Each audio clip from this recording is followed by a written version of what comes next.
ಗರ್ಭಗುಡಿ IVF centre ನಿಮಗಾಗಿ ತಂದಿದೆ ಪರಿಪೂರ್ಣ ಆಫರ್. ಐವಿಎಫ್ ಚಿಕಿತ್ಸೆ ಮೇಲೆ ಬರೋಬ್ಬರಿ 1 ಲಕ್ಷ ರುಗಳ ಭಾರಿ ರಿಯಾಯಿತಿ.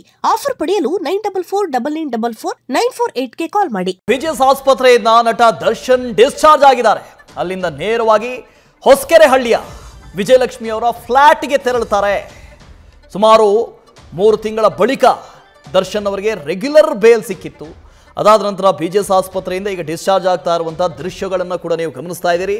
ದರ್ಶನ್ ತಮ್ಮ ಪುತ್ರನ ಹೆಗಲ ಮೇಲೆ ಕೈ ಹಾಕಿಕೊಂಡು ಕುಂಟುತ್ತಾ ಆಗಮಿಸ್ತಾ ಇದ್ದಾರೆ. ಇನ್ನೊಂದು ದೃಶ್ಯದಲ್ಲಿ ಗಮನಿಸ್ತಾ ಇದ್ದೀರಿ, ದರ್ಶನ್ ಅವರ ಕಾರು ಮುಂಭಾಗದಲ್ಲಿದೆ. ಅಲ್ಲಿ ನೋಡ್ತಾ ಇದ್ದೀರಿ, ದರ್ಶನ್ ಅವರ ಕಾರ್ ಇದೆ. ಅಲ್ಲಿಂದ ಅವರು ಹೊಸಕೆರೆಹಳ್ಳಿಯ ವಿಜಯಲಕ್ಷ್ಮಿ ಅವರ ಫ್ಲಾಟ್ಗೆ ಆಗಮಿಸ್ತಾರೆ. ಇನ್ನೇನು ಕೆಲವೇ ಕ್ಷಣಗಳಲ್ಲಿ ವಿಜಯಲಕ್ಷ್ಮಿ ಅವರ ಫ್ಲಾಟ್ಗೆ ದರ್ಶನ್ ಅವರ ಆಗಮನ ಆಗುತ್ತೆ. ಬಿಜಿಎಸ್ ಆಸ್ಪತ್ರೆಯಿಂದ ಡಿಸ್ಚಾರ್ಜ್ ಆಗಿದ್ದಾರೆ. ನಿನ್ನೆಯಷ್ಟೇ ದರ್ಶನ್ ಅವರ ಸಹೋದರ ದಿನಕರ್ ತೂಗುದೀಪ ಬಿಜಿಎಸ್ ಆಸ್ಪತ್ರೆಗೆ ಆಗಮಿಸಿದ್ರು. ಅಲ್ಲಿ ವೈದ್ಯರ ಜೊತೆ ಚರ್ಚೆ ಮಾಡಿದ್ರು. ಆಗ್ಲೇ ಗೊತ್ತಾಗಿತ್ತು ಇವತ್ತು ಡಿಸ್ಚಾರ್ಜ್ ಆಗಬಹುದು ಅಂತ. ನೋಡಿ, ಆ ದೃಶ್ಯದಲ್ಲಿ ನೋಡ್ತಾ ಇದ್ದೀರಿ, ದರ್ಶನ್ ಮೊದಲಿಗೆ ಧನ್ವೀರ್ ಆಗಮಿಸಿದ್ರು. ಅದರ ಜೊತೆಗೆ ವಿಜಯಲಕ್ಷ್ಮಿ ಅವರು ಕೂಡ ಇದ್ದಾರೆ. ದರ್ಶನ್ ಅವರು ಡಿಸ್ಚಾರ್ಜ್ ಆಗ್ತಾ ಇದ್ದಂಥ ಸಂದರ್ಭ, ಅದೇ ಹೊತ್ತಿನಲ್ಲಿ ಧನ್ವೀರ್ ಆಗಮಿಸ್ತಾ ಇದ್ದಾರೆ. ನೋಡ್ತಾ ಇದ್ದೀರಿ, ಅದರ ಬೆನ್ನಿಗೆ ದರ್ಶನ್ ಹಾಗೂ ದರ್ಶನ್ ಪುತ್ರ ಇಬ್ರು ಆಗಮಿಸ್ತಾರೆ. ದರ್ಶನ್ ಅವರ ಹಿಂದೆನೆ ದರ್ಶನ್ ಪತ್ನಿ ವಿಜಯಲಕ್ಷ್ಮಿ ಅವರು ಕೂಡ ಇದ್ದಾರೆ. ಆ ದೃಶ್ಯದಲ್ಲಿ ಕ್ಲಿಯರ್ ಆಗಿ ನೋಡ್ತಾ ಇದ್ದೀರಿ, ವಿಜಯಲಕ್ಷ್ಮಿ ಅವರು ಕೂಡ ದರ್ಶನ್ ಅವರನ್ನ ಡಿಸ್ಚಾರ್ಜ್ ಮಾಡಿಸ್ಕೊಂಡು ಕರ್ಕೊಂಡು ಬರುವಾಗ ದರ್ಶನ್ ಜೊತೆಗಿದ್ರು.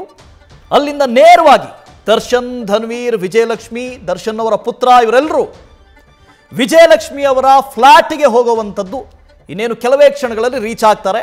ಹೊಸಕೆರೆಹಳ್ಳಿಯ ವಿಜಯಲಕ್ಷ್ಮಿ ಅವರ ಫ್ಲಾಟ್ಗೆ ದರ್ಶನ್ ತೆರಳುತ್ತಾರೆ. ಇದು ಬಿಜಿಎಸ್ ಆಸ್ಪತ್ರೆಯ ದೃಶ್ಯಗಳು. ಬಿಜಿಎಸ್ ಆಸ್ಪತ್ರೆಯಿಂದ ಡಿಸ್ಚಾರ್ಜ್ ಆದ ನಂತರ ದರ್ಶನ್ ಅವರ ಪುತ್ರನ ಹೆಗಲ ಮೇಲೆ ಕೈ ಹಾಕಿಕೊಂಡು ಕುಂಟುತ್ತಾ ಬಂದರು. ದರ್ಶನ್ ಅವರ ಹಿಂದೆ ದರ್ಶನ್ ಪತ್ನಿ ವಿಜಯಲಕ್ಷ್ಮಿ ಅವರು ಕೂಡ ಇದ್ರು. ಆಸ್ಪತ್ರೆಯಿಂದ ಡಿಸ್ಚಾರ್ಜ್ ಆಗ್ತಾ ಇರುವಂತಹ ಸಂದರ್ಭದ ವಿಜುವಲ್ಗಳನ್ನು ಗಮನಿಸ್ತಾ ಇದ್ದೀರಿ. ಸುಮಾರು 3 ತಿಂಗಳ ನಂತರದಲ್ಲಿ ದರ್ಶನ್ ಮನೆಗೆ ಹೋಗ್ತಾ ಇದ್ದಾರೆ.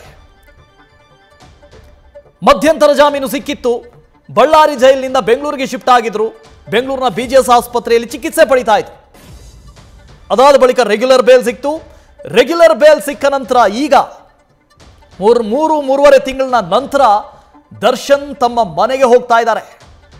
ಇನ್ನೊಂದು ದೃಶ್ಯದಲ್ಲಿ ಗಮನಿಸ್ತಾ ಇದ್ದೀರಿ, ಕೆಂಗೇರಿ ದಾಟಿ ಮುಂದೆ ಸಾಗ್ತಾ ಇದ್ದಾರೆ. ಹೊಸಕೆರೆಹಳ್ಳಿ ಹತ್ರ ವಿಜಯಲಕ್ಷ್ಮಿ ಅವರ ಅಪಾರ್ಟ್ಮೆಂಟ್ ಇದೆ. ಆ ಅಪಾರ್ಟ್ಮೆಂಟ್ಗೆ ದರ್ಶನ್ ಅವರು ತೆರಳುತ್ತಾರೆ. ಇನ್ನೇನು ಕೆಲವೇ ಹೊತ್ತಿನಲ್ಲಿ ರೀಚ್ ಆಗ್ತಾರೆ. ಬಿಜಿಎಸ್ ಆಸ್ಪತ್ರೆಯಿಂದ ಹೊರಟಿದ್ದಾರೆ. ದರ್ಶನ್ ತಮ್ಮ ಬಿಳಿ ಬಣ್ಣದ ರೇಂಜ್ ರೋವರ್ ಕಾರ್ನಲ್ಲಿದ್ದಾರೆ.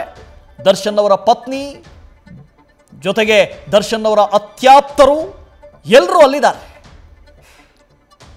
ಈ ದೃಶ್ಯದಲ್ಲಿ ನೋಡ್ತಾ ಇದ್ರೆ ದರ್ಶನ್ ಅವರಿಗೆ ಬೆನ್ನು ನೋವು ಇನ್ನೂ ಹಾಗೆ ಇದೆ ಅಂತ ಬಹಳ ಕುಂಟುತ್ತಾ ನೋವಿನಿಂದ ಆಗಮಿಸ್ತಾ ಇದ್ದಾರೆ.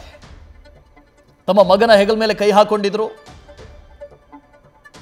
ಕುಂಟುತ್ತಾ ಬಂದರು. ಆಸ್ಪತ್ರೆಯಿಂದ ಹೊರಬರುವಂತಹ ಸಂದರ್ಭದಲ್ಲಿ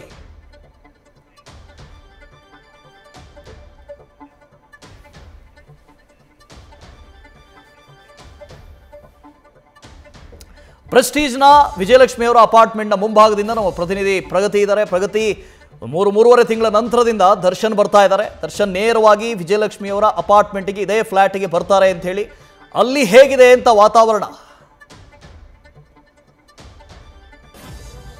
ವಾಸುದೇವ್, ಸದ್ಯ ಬಿಜಿಎಸ್ ಆಸ್ಪತ್ರೆಯಿಂದ ಡಿಸ್ಚಾರ್ಜ್ ಆಗಿರುವಂತಹ ನಟ ದರ್ಶನ್, ಈ ರೇಣುಕಾಸ್ವಾಮಿ ಕೊಲೆ ಪ್ರಕರಣದ ಪ್ರಮುಖ ಆರೋಪಿಯಾಗಿರುವಂತಹ ದರ್ಶನ್ ಇದೇ ವಿಜಯಲಕ್ಷ್ಮಿ ಅವರ ಇದ್ದಂತಹ ಇದೇ ಒಂದು ಅಪಾರ್ಟ್ಮೆಂಟ್ಗೆ, ಪ್ರೆಸ್ಟೀಜ್ ಸೌತ್ ರಿಡ್ಜ್ ಅಪಾರ್ಟ್ಮೆಂಟ್ಗೆ ಬರ್ತಾರೆ ಅನ್ನುವಂತಹ ಮಾಹಿತಿ ಇರುವಂತದ್ದು. ಸದ್ಯ ನನಗೆ ಅಪಾರ್ಟ್ಮೆಂಟ್ ನ ಮುಂಭಾಗದಲ್ಲಿದ್ದೀನಿ. ದೃಶ್ಯಾವಳಿಯನ್ನ ಕೂಡ ನೀವು ಗಮನಿಸ್ತಾ ಇರಬಹುದು. ಅಪಾರ್ಟ್ಮೆಂಟ್ ನ ಸಿಬ್ಬಂದಿ ಕೂಡ ಸಕಲ ರೀತಿಯಾಗಿ ಭದ್ರತೆಯ ದೃಷ್ಟಿಯಿಂದ ಯಾವ ರೀತಿಯಾಗಿ ಸೆಕ್ಯೂರಿಟಿಯನ್ನು ಕೊಡಬೇಕೋ ಆ ರೀತಿಯಾಗಿ ಫುಲ್ ತಯಾರಾಗಿರುವಂತದ್ದು. ಸೂಪರ್ವೈಸರ್ ನೇತೃತ್ವದಲ್ಲಿ ಇಲ್ಲಿ ಸಕಲ ರೀತಿಯಾದಂತಹ ಸಿದ್ಧತೆಯನ್ನ ಕೂಡ ಮಾಡಿಕೊಂಡಿರುವಂತದ್ದು. ಸೊ ದರ್ಶನ್ ಬಹುತೇಕ ಇದೇ ಅಪಾರ್ಟ್ಮೆಂಟ್ ಗೆ ಬರುವಂತಹ ಸಾಧ್ಯತೆ ಇದೆ. ಯಾಕೆ ಅಂತ ಕೇಳಿದ್ರೆ ಭದ್ರತೆಯ ದೃಷ್ಟಿಯಿಂದ ಅವರು ಇದೇ ಅಪಾರ್ಟ್ಮೆಂಟ್ ಗೆ ಬರಬೇಕಾಗುತ್ತೆ. ಯಾಕಂದ್ರೆ ಆರ್ ನಗರದಲ್ಲಿರುವಂತಹ ದರ್ಶನ್ ನಿವಾಸದಲ್ಲಿ ಸಾಕಷ್ಟು ಜನ ಅಭಿಮಾನಿಗಳು ಸೇರುವಂತಹ ಹಿನ್ನೆಲೆಯಲ್ಲಿ, ಅಭಿಮಾನಿಗಳ ಸಾಗರ ಸಾಕಷ್ಟು ಸಂಖ್ಯೆಯಲ್ಲಿ ಸೇರುವಂತಹ ಹಿನ್ನೆಲೆಯಲ್ಲಿ ಭದ್ರತೆಯ ದೃಷ್ಟಿಯಿಂದ ದರ್ಶನ್ ಇದೇ ಅಪಾರ್ಟ್ಮೆಂಟ್ ಗೆ ಬರುವಂತಹ ಸಾಧ್ಯತೆ ಇರುವಂತದ್ದು. ಅದರ ಜೊತೆಗೆ ಈ ಹಿಂದೆ ಬಳ್ಳಾರಿ ಜೈಲಿನಲ್ಲಿ ಇದ್ದಂತಹ ಸಂದರ್ಭದಲ್ಲಿ ದರ್ಶನ್ ಮಧ್ಯಂತರ ಬೇಲ್ ಮೇಲೆ ಆಚೆ ಬಂದಂತಹ ಸಂದರ್ಭದಲ್ಲೂ ಕೂಡ ದರ್ಶನ್ ನೇರವಾಗಿ ಇದೇ ಒಂದು ಅಪಾರ್ಟ್ಮೆಂಟ್ ಗೆ ಬಂದಿದ್ರು. ಇಲ್ಲಿ ಇಲ್ಲಿ ಭದ್ರತೆಯ ದೃಷ್ಟಿಯಿಂದ ಎಲ್ಲ ರೀತಿಯಾಗಿಯೂ ಕೂಡ ದರ್ಶನ್ಗೆ ಇಲ್ಲಿ ಇರೋದಕ್ಕೆ ಸೇಫ್ಟಿ ಇರುತ್ತೆ. ಸೊ ಹಾಗಾಗಿ ದರ್ಶನ್ ಇದೇ ಒಂದು ಅಪಾರ್ಟ್ಮೆಂಟ್ಗೆ ಬರುವಂತಹ ಸಾಧ್ಯತೆ ಬಹುತೇಕ ಇರುವಂತದ್ದು. ಚನ್ನಮ್ಮನಗೆರೆ ಅಚ್ಚುಕಟ್ಟು ಪೊಲೀಸ್ ಠಾಣೆಯಿಂದ ಈಗಾಗಲೇ ಪೊಲೀಸ್ ಸಿಬ್ಬಂದಿ ಕೂಡ ಸ್ಥಳದಲ್ಲಿ ಇದ್ದು ಭದ್ರತೆಯನ್ನ ನೀಡ್ತಾ ಇರುವಂತದ್ದು. ಸೊ ಸಕಲ ರೀತಿಯಲ್ಲಿ ದರ್ಶನ್ ಏನಾದ್ರೂ ಈ ಅಪಾರ್ಟ್ಮೆಂಟ್ಗೆ ಬಂದ್ರೆ ಯಾವ ರೀತಿಯಾಗಿ ಅವರಿಗೆ ಭದ್ರತೆಯನ್ನು ಕೊಡಬೇಕು ಆ ರೀತಿಯಾಗಿ ಎಲ್ಲ ತಯಾರಿಯನ್ನು ಕೂಡ ಇಲ್ಲಿ ಮಾಡ್ಕೊಂಡಿರುವಂತದ್ದು. Vasudev, thank you Pragati. News first ನಿರ್ಭೀತಿಯಿಂದ ನಿಮ್ಮ ಪರವಾಗಿ.